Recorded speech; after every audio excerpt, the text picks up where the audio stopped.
Oh, here we are, home sweet home. Here's my block.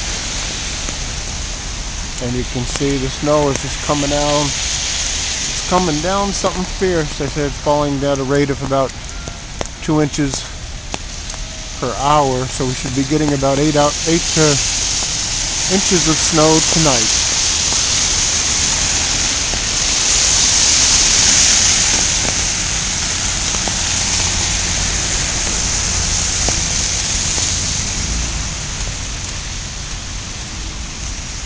Let's just hope I make it home without falling on this